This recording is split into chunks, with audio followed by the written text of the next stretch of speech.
Well, what a difference a week makes. In this video, I'm going to be having a little look at what I've done differently this week that's made it so much better than last week. This is week 5 of London Marathon training. Welcome to PKS Runs.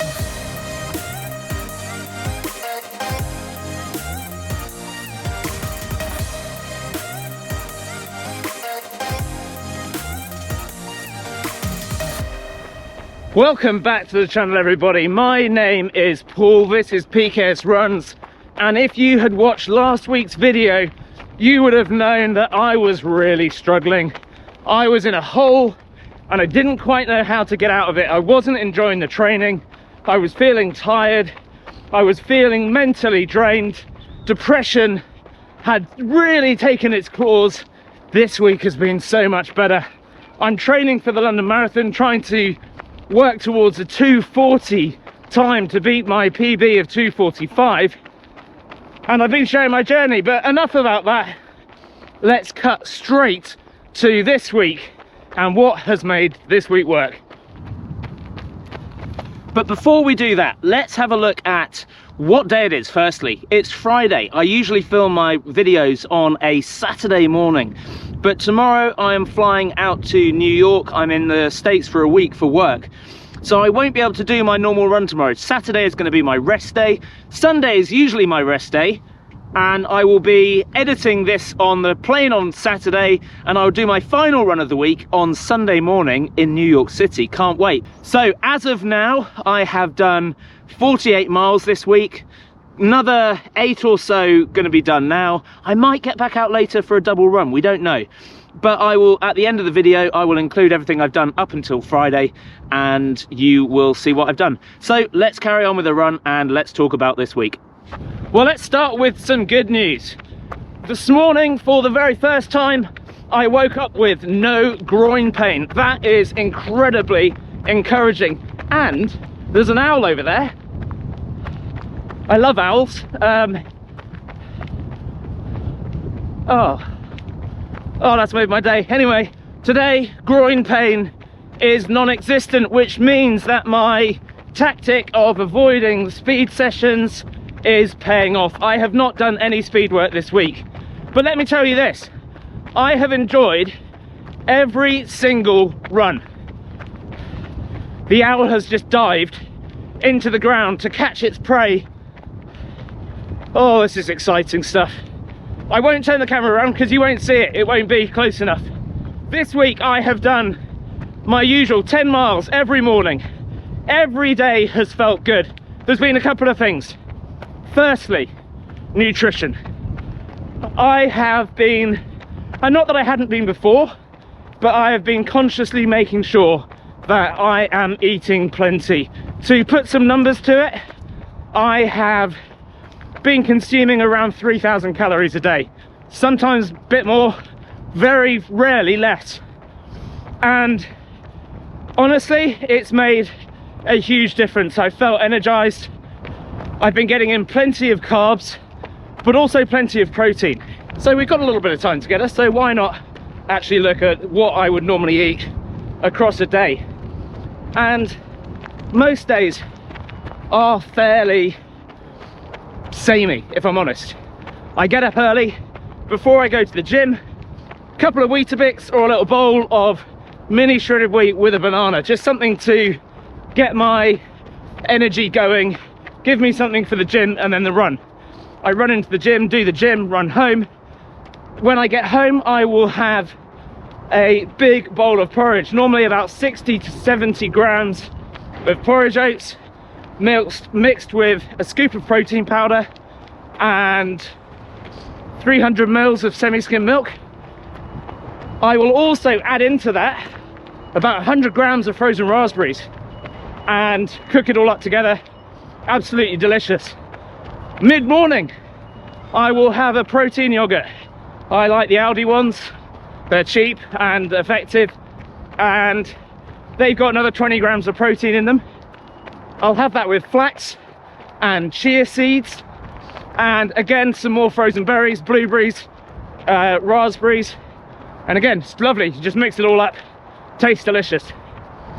Lunchtime, there will be some form of grilled chicken in a wrap. Secret ingredient, potatoes. I am eating a lot of new potatoes. I cook them all up at the beginning of the week, stick them in the fridge and chuck them in the air fryer with the chicken, and then chuck them in a wrap. Bit of hummus, bit of salad, absolute feast. Tons of protein and some good carbs. In the afternoon I'll often have some rice cakes, just something to kind of keep me going to dinner time, because I do get very hungry. Normally 4, maybe 5, just salt and vinegar flavour. As I've said before, I avoid sweet treats, so you know, when everyone else is reaching for the biscuits, I'm reaching for a rice cake. God, my life's boring. Dinner would be just normal. I'm not one of these, I have a great big plate of salad and a piece of steak. I just eat normal food. Pie and mash, pie and chips, spaghetti bolognese, sausage mash and beans, whatever we're eating as a family. Homemade pizza at the weekend without fail. One night we'll have soup and homemade bread, and I'll absolutely devour that, make sandwiches, and oh, I love it. And then in the evening I'll have a cup of tea, decaf, and I might have another couple of Weetabix, possibly with a protein yogurt, or mixed with milk and a scoop of protein. Chuck some grapes in there as well. Fueling properly does make a huge difference. It really, really does. The other thing that's made a difference this week, and it's hard to know whether it's placebo or not, but a couple of weeks ago some of my key supplements ran out and I never got round to replacing them. There's 2 things that I swear by. First, ZMA. If you've not heard of it, look it up. It's a zinc and magnesium complex. It really, really aids with muscle recovery, enhances sleep, and yeah, highly recommend doing that if you want to boost your recovery. The second thing that I take before I go to bed is ashwagandha, and that just really helps with deep sleep. And this week my sleep has been absolutely brilliant as a result of having that again. Now, like I say, could be placebo. I'm happy not to take the chance. I am a sucker for supplements. I take all sorts of vitamins. The reality is my diet isn't good enough to get all of the nutrition and supplements that I use. I am pushing my body to the extreme, and this does help me to recover. At this point in the video, I would just say thanks so much for tuning in. If you enjoy these videos, please do like and subscribe, hit the bell button so that you don't miss any of the videos.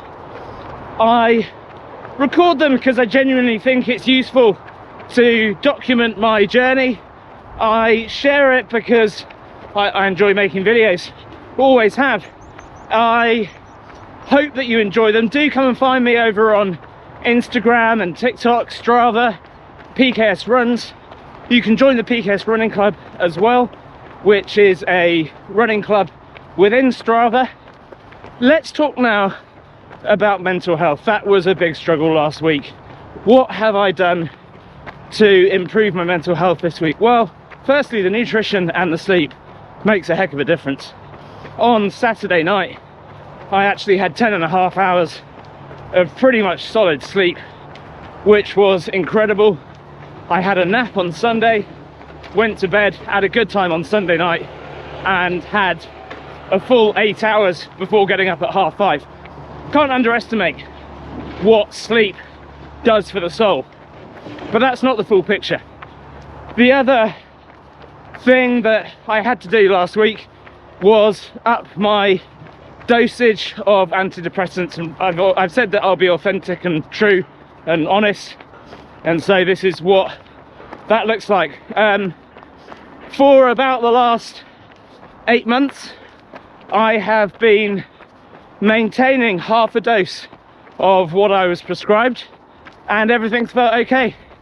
And this week I sort of reluctantly, or rather at the end of last week, reluctantly made the decision to go back to my prescribed dose, and that has helped. It's just taken the edge off the stress, the anxiety, and that's okay. I will reduce that dose again when stresses have reduced. But also I've had a real shift in mindset as well. So I have really eased the pressure on myself from a marathon perspective. 240 still very much the goal. But as I said at the start of this, I've got 2 bites of the cherry. I've got London in April and I've got Valencia in December. It does not have to be achieved in London. It doesn't have to be achieved in Valencia. I might never get 240 and I'm okay with that. I've reconciled with that. But I'm going to give it everything. But just easing that pressure off and taking that stress out and just going, okay, I'm just going to roll with it. At the end of the day, mental health is way more important than times, has been a real barrier that I've taken down. And I'm pleased that I've been able to do this. I would say this is the mark of really great progress. From a mental perspective, I would have said a year and a half ago, 2 years ago, if I hit an injury like I did a couple of weeks ago, I would have given up. I would have blown it. I would have stopped running. I would have started eating loads, and it would take me months to then get out of that destructive cycle. Honestly, I'm so proud of the way that I have handled this whole groin strain. And yeah, I've not raced back to doing speed sessions, but I feel incredibly happy that we're back to where we need to be. So as I said at the start of this video, this one is a little bit of a strange one because the whole routine is messed up by the fact that I'm going out to the States tomorrow. So what does next week hold? Honestly, I don't know. I think it's going to be an opportunity just to have a little bit of a break. Certainly know that my legs are going to appreciate not doing any heavy lifting in the gym. I'm absolutely going to not do that. I might do some upper body work in the hotel gym, but we'll see. I'm going to do some casual runs. But as it stands, it's pretty much forecast to snow the whole time I'm in Philadelphia. So I won't be busting my chops to get out there. If I was at home, I would be itching to get out in the snow. But when you're traveling and you don't have the luxury of a dehumidifier and an excessive shoe rotation, having wet clothes in a hotel room is not very fun. So I'm just going to take it as it comes. I'm going to use it as an opportunity, like I said last week, for a bit of a mental reset. Sunday morning, I will be running around Manhattan though. Not around it, it's big, but I want to do some bit of run tourism. That'll be an early morning run. At the moment, it's looking like it's going to be snowing, but I want to get that done. Hoping that I'll take Laura for a run in Central Park as well, which will be super fun. I suspect she will do her very best Phoebe Buffet impression to embarrass me, and that's okay. We have made it through another week, week 5, and in honesty, what I'm thinking now is we're getting closer and closer to the taper. Who doesn't love the taper? I will see you next week. I don't know how I'm going to film, but I will film whilst in the United States. A nice change of scenery. I will see you in the next video. Thank you so much for watching. See you soon.